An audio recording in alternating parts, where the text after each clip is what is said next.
లైవా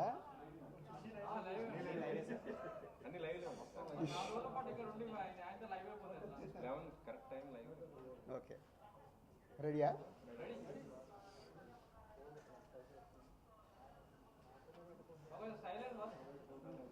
అందరికీ నమస్కారం. మీ అందరికీ తెలిసిందే 4 రోజుల నుంచి ఫిలిం ఇండస్ట్రీలో అండ్ ఇంకా కొన్ని ప్రైవేట్ సెక్టార్స్ మీద ఇన్కమ్ ట్యాక్స్ సెర్చులు జరిగాయి. సో ఈ సెర్చుల విచిత్రం ఏంటంటే మీడియా వాళ్ళందరూ ఛానల్స్లో కానీ సోషల్ మీడియాలో కానీ నేను సెలబ్రిటీని కాబట్టి ఎన్నో సెర్చులు జరుగుతున్నా సో నా న్యూసే మీకు క్యూరియాసిటీ ఉంది కాబట్టి మీడియాకి కానీ మీ మీడియా ద్వారా సొసైటీకి కానీ సో దానికి మీరు ఎంత ఫోకస్ చేస్తున్నారో 4 రోజుల నుంచి మీడియా ద్వారా చూస్తూనే ఉన్నాం. సో అందుకే మీ క్యూరియాసిటీకి దీనికి 4 రోజుల నుంచి ఏమి జరిగింది అనేది చెప్పాల్సిన అవసరం ఉందని మీ అందరినీ పిలవడం జరిగింది. లేకుంటే తెలిసింది తెలియని ఏదేదో న్యూస్లు వేసుకుంటూ 4 రోజుల నుంచి హైలైట్ చేస్తూ ఉన్నారు. ఇన్కమ్ ట్యాక్స్ సెర్చ్ అనేది మాకు 2008లో ఒకసారి జరిగింది. అంటే దాదాపు 16 సంవత్సరాల తర్వాత ఈ సెర్చ్ జరిగింది. మధ్యలో 3 times సర్వేస్ ఉన్నాయి. సర్వేస్ అంటే అకౌంట్ ఆఫ్ బుక్స్ అనేది చూస్తారు. సో ఈ సెర్చ్ అనేది ప్రాసెస్, వ్యాపారాలు చేస్తున్నప్పుడు ఇన్కమ్ ట్యాక్స్ చేయాల్సిన ప్రాసెస్. అలాగే మా మీద కానీ అదర్ వేరే ప్రొడక్షన్ హౌజెస్ మీద కానీ ఫైనాన్సర్స్ మీద కానీ నిన్న సెర్చెస్ అన్నీ ఉన్నాయి. పోతే మా దగ్గరకు వస్తే మా కుటుంబం మీద ఏదైతే ఆఫీస్ ప్లేస్ ఉందో ఆఫీస్ దగ్గర ఈ సెర్చులు జరిగాయి. సో మొదటి 3 రోజులు ఎవరిది వాళ్ళకి ఇండివిజువల్గా సెర్చ్ చేసి స్టేట్మెంట్స్ తీసుకుంటారు. అయిన తర్వాత లాస్ట్ డే నిన్న ఆఫీస్లో కన్క్లూడ్ చేస్తారు. సో మా హౌజెస్లో జరిగిందా కానీ ఆఫీస్లో జరిగిన దాంట్లో కానీ చాలా రిపీటెడ్గా వేసిన కొన్ని ఛానల్స్లో కానీ సోషల్ మీడియాలో కానీ ఇంత డబ్బు దొరికింది, ఇంత డాక్యుమెంట్స్ దొరికాయి, అది దొరికింది అనేది కొన్ని హైలైట్ చేశారు. ఎక్కడ కూడా మా దగ్గర డబ్బు కానీ డాక్యుమెంట్స్ కానీ ఐడెంటిఫై కానీ మా దగ్గర నుంచి వాళ్ళు తీసుకున్నది కానీ లేదు. నా దగ్గర ఒక 5 lakhs, మా శిరీష్ గారి దగ్గర ఒక 4.5 lakhs, అలాగే మా డాటర్ ఇంట్లో 6 lakhs, ఆఫీస్లో 2.5 lakhs, మొత్తం బిలో 20 lakhs మా అందరి దగ్గర కలిపి బిలో 20 lakhs ఉంది. అలా ప్రతి ఒక్కటి ఇట్లా వాళ్ళు ఇన్కమ్ ట్యాక్స్ ఏమేమి చూశారనేది ఇలా వాళ్ళది అయిన తర్వాత పంచనామా చేసిస్తారు. సో క్యాష్ రూపంలో అది. అలాగే 5 సంవత్సరాల నుంచి మేము ఎక్కడ ప్రాపర్టీస్ కానీ వేరే దాంట్లో ఇన్వెస్ట్మెంట్ చేయడం కానీ ఎక్కడ ఏమీ జరగలేదు. అది కూడా డిపార్ట్మెంట్కు టోటల్గా అందరి దగ్గరికి వెళ్ళి క్లియరెన్స్ చేసుకున్నారు. ఇది క్లీన్, ఎక్కడ డాక్యుమెంట్స్ కానీ అలాంటివి ఎక్కడేం లేవు. అలాగే బిజినెస్ దాంట్లో ప్రొడక్షను, డిస్ట్రిబ్యూషను, థియేటర్ సైడ్ ఉన్నాం కాబట్టి వాళ్ళకి అన్నీ డీటెయిల్గా కావాలి. డీటెయిల్ అంటే ప్రొడక్షన్ ఎలా జరుగుద్ది, ప్రొడక్షన్లో 24 crafts ఉంటాయి. ఆ 24 craftsలో లావాదేవీలు ఎలా ఉంటాయి ఒక్కొక్క సినిమాకి. సో ఆ డీటెయిల్స్ అన్నీ వాళ్ళు తీసుకోవడం జరిగింది. అలాగే డిస్ట్రిబ్యూషన్ సైడ్ ఎలా ఉంటుంది, ఎగ్జిబిషన్ సైడు ఎలా ఉంటుంది అనేది వాళ్ళన్ని డీటెయిల్స్ అడుగుతూ అందరి దగ్గర తీసుకొని ఫైనల్గా నా దగ్గర నిన్న ఇవన్నిటిని ఎవరెవరు ఏమేమి స్టేట్మెంట్లు ఇచ్చారు, ఏముంది అనేది ఫైనల్ నాతో నిన్న కన్క్లూడ్ చేశారు. డిపార్ట్మెంటే ఆశ్చర్యపోయింది. అంటే ఇంత దిల్రాజు గారిని మేము ఏదో ఎక్స్పెక్ట్ చేసాం, అలా ఉంటుంది ఇలా ఉంటుందని సెర్చ్ జరిగేటప్పుడు దే ఆర్ వెరీ హ్యాపీ. వాళ్ళకు మాకు జరిగిన కోఆపరేషన్లో కానీ దాంట్లో కానీ they are very happy department. ఫర్దర్గా ఆడిటర్స్ డిపార్ట్మెంట్ ఉన్నదాని మీద వాళ్ళు క్లారిటీ చేసుకుంటారు. అన్ని బుక్స్ ఆఫ్ అకౌంట్స్ కరెక్ట్గా ఉన్నాయా, ఇవేమున్నాయి లాస్ట్ 5 years అని అవన్నీ వాళ్ళు చేసుకొని కన్క్లూడ్ చేస్తారు. ఇదైపోతే మా మదర్ది అమ్మకి 19th రోజు కాఫ్ కోల్డ్ ఎక్కువైంది. 19th అయిన తర్వాత ఇంట్లో వెళ్ళేసి ట్రీట్మెంట్ తీసుకొని వచ్చి ఇంట్లో ఉన్నారు. సడన్గా కాఫ్ ఎక్కువ అవుతే ఇమీడియట్లీ హాస్పిటల్కి పంపించాం. దానికి ఎవరో కొందరు హార్ట్ అటాక్ అని ఇంకేదో అయిందని రకరకాల న్యూస్లు క్యారీ చేస్తారు. She very fine. జస్ట్ 2 రోజులు షీఈ్ 81 ఏజ్. 2 రోజులు హాస్పిటల్లో ఉండి ఇప్పుడు డిశ్చార్జ్ అయ్యి వస్తున్నారు. She very normal.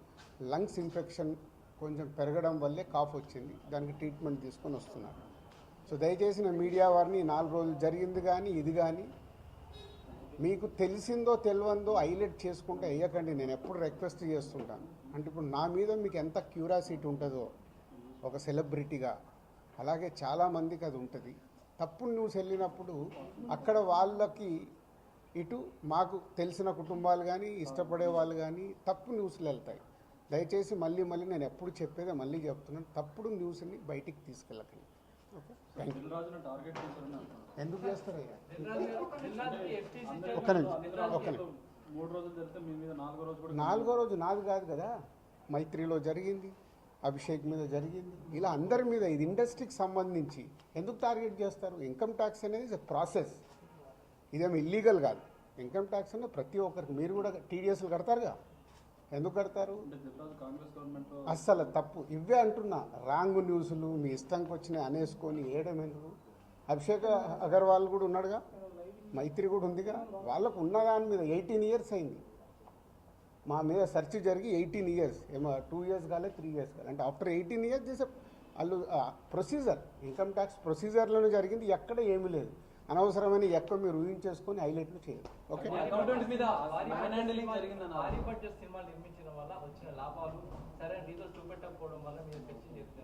నా దగ్గర కాదండి, మొత్తం జరిగితే మళ్ళీ మీ దగ్గర అంటారేంటి?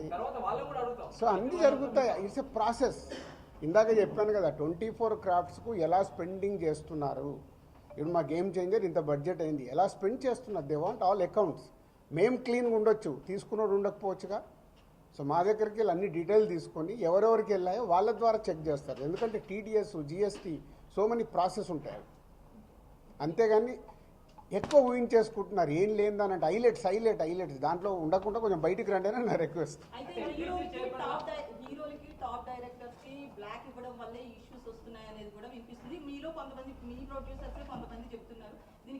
మీ ఛానల్స్ కూడా చాలా చెప్తారు బ్లాక్ ఎక్కడ ఉంది, ఎక్కడికి వెళ్ళి వస్తుంది, నువ్వు సినిమా ఎక్కడ చూస్తున్నావు, ఆన్లైన్లో టికెట్ బుక్ చేసుకుంటున్నావు.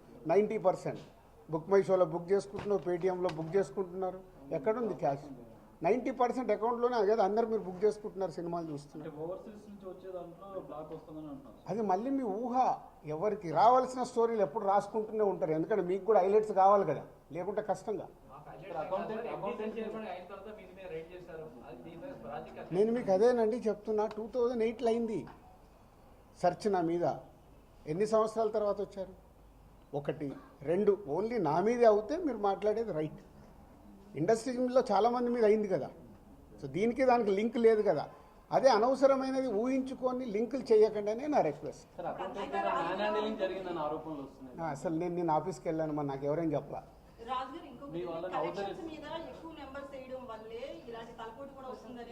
అది మొత్తం ఇండస్ట్రీ అంతా కలిపి మాట్లాడతాం. అది నేను ఇండివిజువల్గా మాట్లాడకూడదు.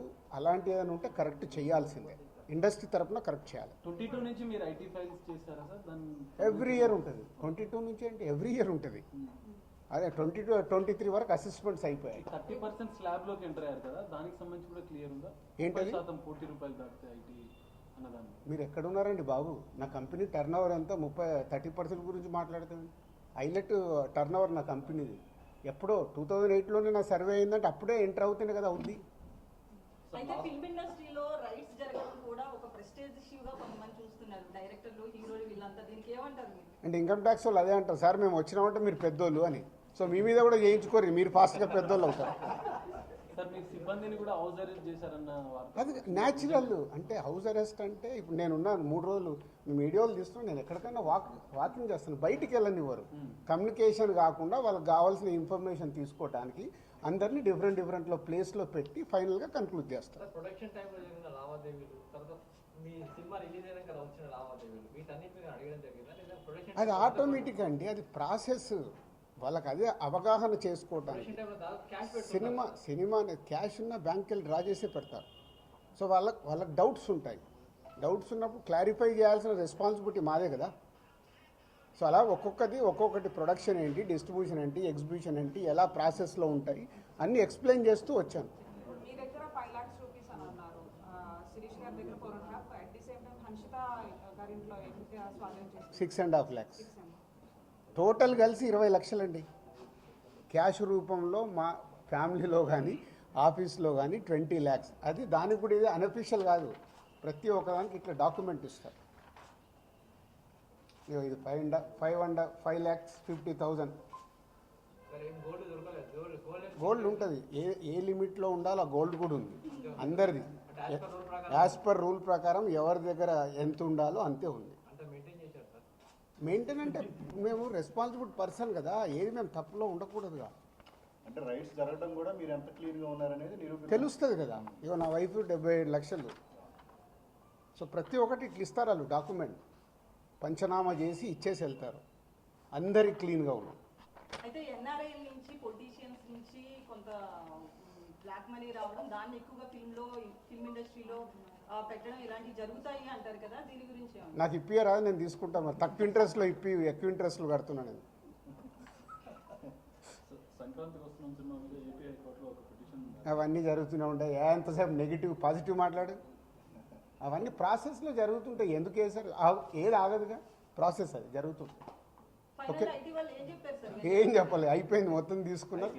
థర్డ్ రోజు వచ్చి కలవమన్నారు. ఈ లోపల చెక్ చేసుకుంటారు, ఆడిటర్ వెళ్ళి మాట్లాడతారు. థర్డ్ రోజు వెళ్ళి నేను కలుస్తాను. మీరు ఫిల్మ్ ఛాంబర్ ప్రెసిడెంట్గా ఉన్నప్పుడు నెక్స్ట్ మొత్తం ఇదంతా అయిపోయిందా చెప్పినా కదా మొన్నే 2025 స్టార్ట్ అని. సంక్రాంతి వస్తున్నాం, స్టార్ట్ అయింది కదా. ఎలా సూపర్ హిట్లు కొట్టాలనేది మన పని, అదే మొదలు పెడతాం. ఓకే, పాజిటివ్ అండి. Last time film chamber president third రోజు రమ్మన్నారు. ఈ లోపల ఆడిటర్ వెళ్ళి మాట్లాడతారు. Okay, thank you. Thank you sir.